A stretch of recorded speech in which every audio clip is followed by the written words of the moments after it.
Welcome, everyone, to episode 109 of 1 Hour, 1 Decision, 1H1D. I'm Chris. And I am Tom. And we take 60 minutes and play a random game on Xbox Game Pass and decide, well, Tom, the surprise me button wanted us to play a game from the Twitter poll that lost. That's right. Which proves to us that even losers can be winners on 1 Hour, 1 Decision. That's right. That's right. So this episode, we're going to be talking about Rainbow Billy, The Curse of the Leviathan by ManaVoid Entertainment. Yeah. And this game came out back in October of 2021 for PlayStation and Switch, I believe, and just got released, according to this recording, on Game Pass in January of 2023. So a little bit of a lag there. A little bit of a lag, but it's here, and it was in our queue to play. And as usual, I played this on the PC. It was 4.37 gigabytes on the PC. Tom, what about you? Shame, ManaVoid. Somewhere in that void are 2.3 gigabytes, or 0.23 gigabytes, I should say. Excuse me. 4.6 gigabytes on the Xbox. It's bigger. It's bigger. Don't get it, but that's okay. It was probably optimized for the Switch and the PlayStation. Mm-hmm. Made there originally. And then, Well, they just let loose on the Xbox? It was like, they're like, who cares? It's 2 years later. What does it matter? Put on some sweatpants, loosen that belt, so to speak. Yeah, I don't know. Maybe. But what kind of game is this? I put third-person action adventure. Okay. You disagree. Yeah, well, I mean, because it's more than that. I feel like it's a third-person mishmash of genres. It's got platforming, it's turn-based, and there's a bit of a rhythm-based game too. Yes, so, you're 100% correct. This was a time where Tom decided to cut it real short and let you go crazy. Yes, you phoned it in there, Tom. Which is I definitely did. I said, hey, you run around, you jump on things, collect colors or something. Do something. Oh, it was fireworks, colored fireworks. Fireworks initially, and then coins. But yes, what is that game loop though?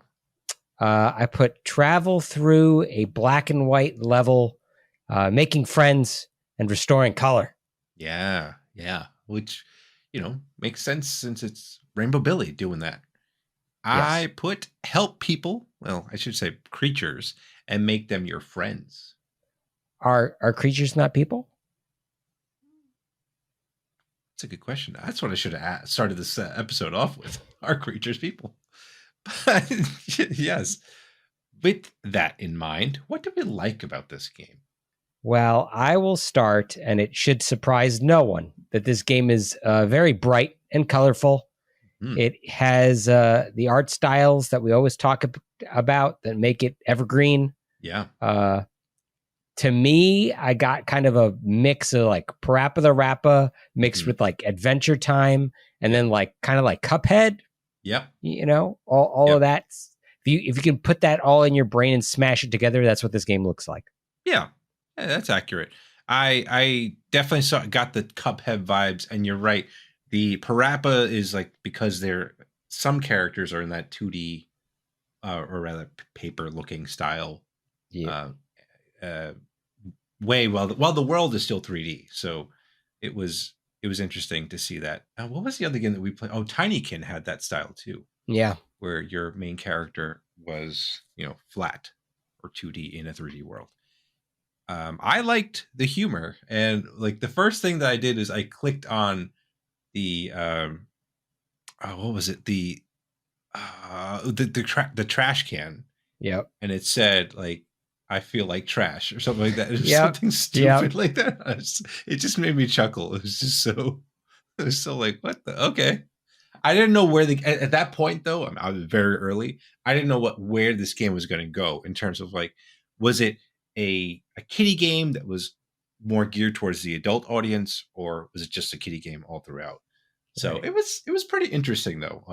I think throughout the message, I will say. But what else did you like about this game? I'm right there with you about those happy trash cans. I thought they were hilarious too. Yeah. The game just has kind of silly humor to it, which I appreciated. Yeah. And so the designers, they have fun with the dialogue and the font choices too.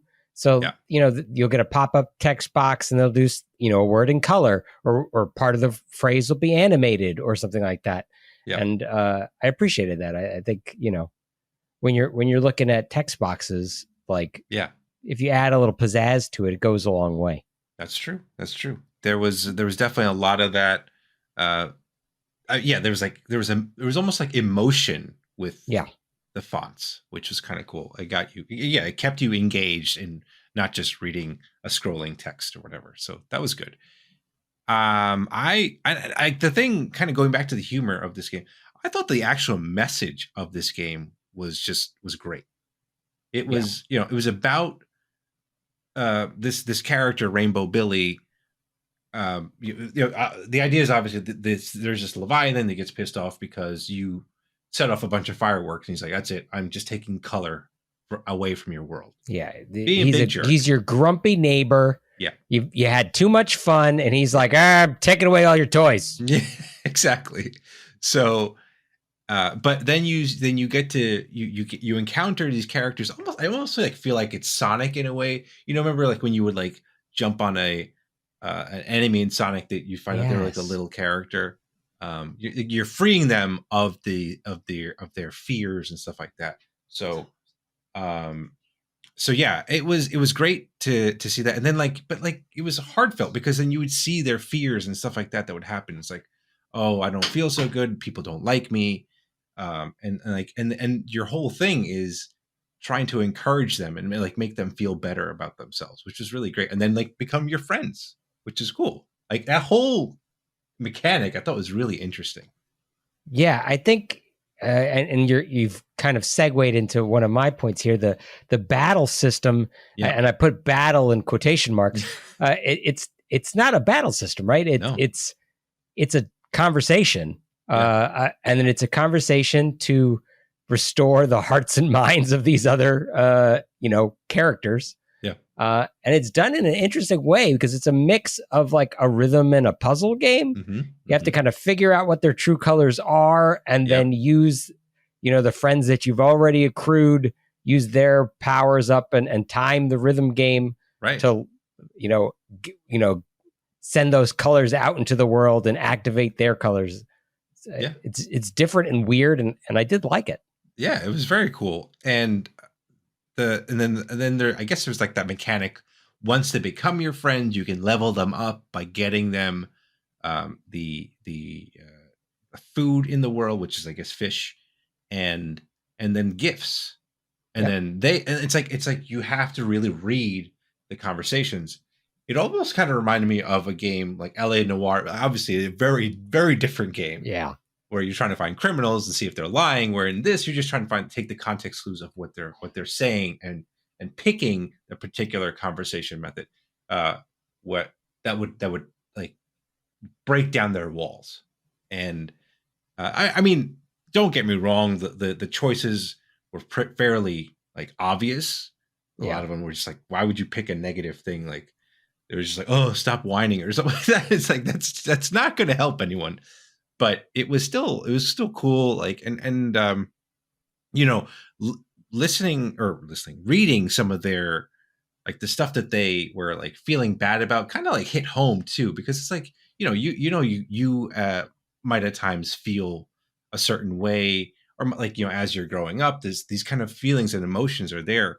So I think it's like almost like a good lesson. Like I could see like parents playing this with their kids just so they understand emotions and like how they're feeling and stuff like that. And like how you would entertain these particular situations, or address these situations. So. Yeah, I'm totally with you. And part of the reason that I mentioned Adventure Time early on is because of that messaging. There's a very like colorful facade to the presentation of the thing, but there's a lot of depth to what's going on with the characters and the story, and the humor is there as well. So it's a good package whether you're a kid or a grown-up playing through it. Yeah. You mentioned the GIFs, which are definitely an RPG element. So more of that hodgepodge of different types of things put together here. There's a mini game where you go fishing, which is kind of like a crane game of sorts. And that's how you find some of these items to give to your friends. I thought those were pretty fun, It's very simple, and I'm surprised. Well, I'm surprised how well all these mechanics were done in this game. Yeah, because I thought they were all executed fairly well, and we've played a lot of games, not just on this podcast, but in our lives, where they some games try to put all that stuff together, and it just doesn't work. And like this, I thought for what it was, just executed all these pretty well. Yeah. None of these things are all that sophisticated or complicated. Right. But they're done well. They're fun to do. None of it feels like a chore. And I think the game mechanics in general, the loop in general, is pretty addicting. Yeah. Like it gets you, it grabs you, and it's like, all right, I'm enjoying playing this. And it's easy to lose track of time. Absolutely. And cool. So is that all we got in our likes? Shall we? I'm done being rainbow positive. It's time. It's time to be grumpy Leviathan. Here we go. Ready to curse this game. Start it off then, Tom. Okay. Well, this gibberish voice acting. Okay, it bugs me every darn time. Just like those fireworks going off with the neighbors. Yeah. I want to shut them up. I want them to stop talking. Oh my gosh. Yeah, the Charlie Brown Wawa voices are just not great, but I guess I can kind of understand with maybe budget restraints or constraints and stuff like that. Yeah. But then I just leave it silent. I don't know. Do you need to have the Wawa voices? Do you need that? I don't think so. But I understand why they didn't do voice acting, because boy, is there a lot of text. There is a lot of text. I understand. Like there's an insane amount of reading in this game. Like if you were going to give a kid this, I hope they can read, because that's all they're going to be doing. Well, if they're playing with their parents, maybe the parents will read it. It'll be like a storybook for them. All right. Okay. Something like that. And I hope you enjoy work then, parent. Yeah. Yeah. I thought sometimes, like, while it looked pretty good overall, there were some moments of the game that looked a little unpolished. Like there were some moments I was like, oh wow, this really looks like Cuphead. And then like some characters or some things, like even like, for example, the fishing mechanic, right?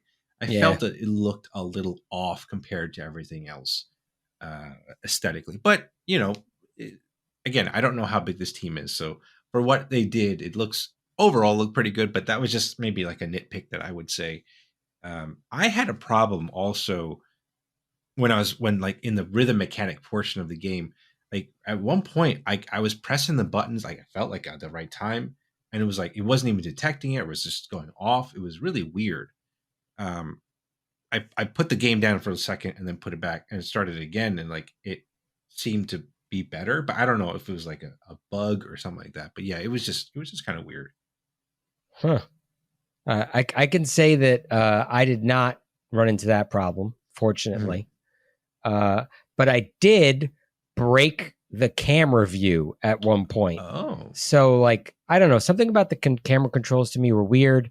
When you're trying to like move the camera around, when you're moving your boat through the world, right. Like I was spinning around the boat trying to get a view so that I could see where the next island was. Yeah. And then my camera just like, the boat was gone. But I don't know where the camera went. It was like it went off and it just left the boat behind. And so, I could move the boat, but I couldn't see what I was doing. So I was like, nah, this isn't working the way it should. Wonderful. Yeah.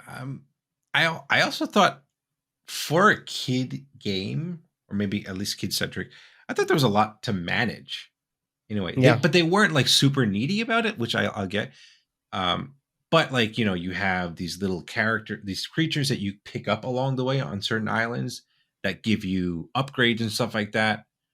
And then on top of that, you have your friends, like I mentioned earlier, that you have to, to upgrade them, you have to give them like food or the gifts that they're hinting that they want from there. So it's like there's that on top of you going to these islands and collecting more friends. I guess it's almost like a Pokemon, right? Like you're capturing your friends. Yeah. It really did give me that kind of vibe where you have like, a menu page that says you got a lot of these buddies to collect. Right. And they all have different needs and wants and things, and they're different types.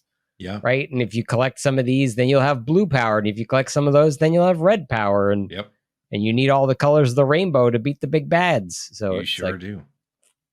I get it. Like it definitely gave me that kind of vibe for sure. So any other dislikes for you, Tom? Okay. So like you said, small team, probably right. There are no animations for walking like into and out of the screen. Yeah. They're just the same animations as going left and right. And that drives me crazy. Like I even in 2D sprite games, you'd have like, visuals to let you know like you're facing forward or front. Yep. So it's weird that those aren't there, I think generally speaking, there's no way to change the difficulty. And to me, there really wasn't any kind of challenge at all. Mm-hmm. It felt very handholdy. Like true. The controls are permanently on the screen. I don't know. I just want people to be aware that this is not a challenging experience at all. Right. Well, and yet there's no way to save and quit the game. Like you have to rely on, I guess, autosaves for that. Yeah. Like if the game's going to be super easy, why isn't there a way just to save whenever I want to save? I don't know. This is like the opposite of Evil Within 2. Yes. Where you have multiple ways to save the game. So it doesn't track with, like, if your motive or your design document is like, we're going to make this really easy and user friendly, then why'd you do this? Yeah. Or if it's like, well, this is going to be a challenge and you can't let the people do whatever they want. It's like, okay, but then why are you doing it? Why are you saving every 5 seconds for me? Like, yeah. All right. Sorry. All right. No, that's it. I'm done being grumpy. All right. You're done being grumpy, but do you have any other thoughts here, Tom? Some of my initial problems, as just discussed, I found that they were solvable in a hidden second screen in the options menu. So there is a way to change the difficulty and make the game more challenging. There is a way to get rid of having the controls on the screen all the time. Oh.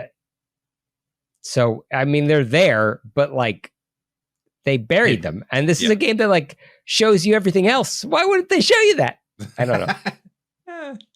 It's I depends on, I guess, who they're catering this game to. Right. So, which is interesting. I would love to know who their demographic was that they're going for. Yeah. Right. But how long to beat, though, says this game takes about 11 to 14 hours to complete. So pretty sizable. Yeah, I guess that tracks based on how few friends I found in my hour, because they've give you quite a list, just like Pokemon, where it's like, well, there are a lot of these, and you, I don't know, maybe I got 4 of them or something. Thankfully, this game isn't as long as Pokemon, though. No, that's true. So I guess that's good. Our toilet compatibility factor, TCF, is probably a 2 out of 10. It is cloud capable, but you need a controller, which is I feel like is a shame, because I feel like this game could totally work with touch controls. So if you guys have time, could you get one of those controllers that like expands and goes around your phone? Yeah, absolutely. You could do that. That would work. That would totally work. But I'm saying, like, but who's play it, right? You gonna leave that in the bathroom? Exactly. Are you gonna leave that in the? Hold on. It's like, oh, Dad's going to the bathroom again. See him in another hour. It's like, you don't understand. I got to record an episode. I don't know. Anyway, this game does have Xbox Cloud saves though, so that's good. So you can transfer your saves to and from your PC and Xbox and the cloud.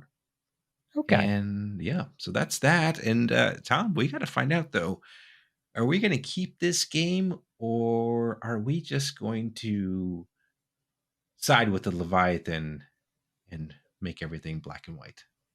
But before we get to that, we wanted to let you know about I found this game incredibly easy. Winner Winner is a live arcade claw machine game available on Android and iOS, and it's 100% skill-based. Trust me, if you see me play my games, you know I'm not that great, and I still have won games on my first try. There's hundreds of prizes, even featuring gaming merch from Nintendo. Pick your prize from choices in your particular game, or bank your earnings with tickets to redeem any other prize you want from their wide selection. And for all you lovely people listening or watching our show, you can get bonus tokens on your first app token purchase.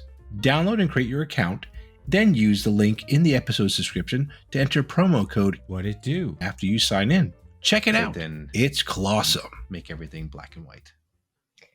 I found this game incredibly easy. And, is that a bad thing? I'm not sure. But now that I can go and make it actually harder, which I only really discovered literally in the 11th hour, right? Yeah. Or maybe the 59th minute. Right. I'm willing to go back to it, hearing that it's not super long, right? So 11 to 14 hours, I could manage that. I'm certainly willing to give it another hour, maybe with the challenge rating upped. Yeah. Because it was a little too walk in the park for me. Right. Yeah. For me, this was an adorable game with, I think, a very heartwarming message, and definitely something that I see myself playing with my kids. And heck, it's even a reminder for us old curmudgeons, to just be nice to people and have some friends. And because of that, I think I'll keep it. I think I'll keep playing this game. It warms the heart. It does. Whenever you feel down, just play some Rainbow Billy. So those are our thoughts. Let us know what you think of this game. Follow us and say hello on Twitter at TC1H1D, or shoot us an email at TC1H1D@outlook.com. Check us out on our Twitch streams at twitch.tv/1H1D. And if you're watching this podcast on YouTube, send us a comment down below. We'll try to respond as much as we can. And as always, Tom, we are part of that QTB network. So if you like our content, check out their content, because they've got some cool stuff. They've got TikToks, they've got blogs, they even got merch now. So, kind of cool. Check all that stuff out at quitthebuild.com/network. So, Tom, we got to find out what we're playing next, don't we? Yes. It's an important part of this show. Yes. And thankfully, also our listeners and our Twitter friends have helped us out with that this time. No surprising button. And the game that we're playing next is Chained Echoes. Well, I'm still surprised, even if there was no button involved. No button involved. Maybe there's a button, the tweet button. So that gets us something. But Chained Echoes is what we're going to be playing next. And that is that for this episode. So thank you so much, everyone, for tuning in. And we will catch you on the next one. Thanks, everybody.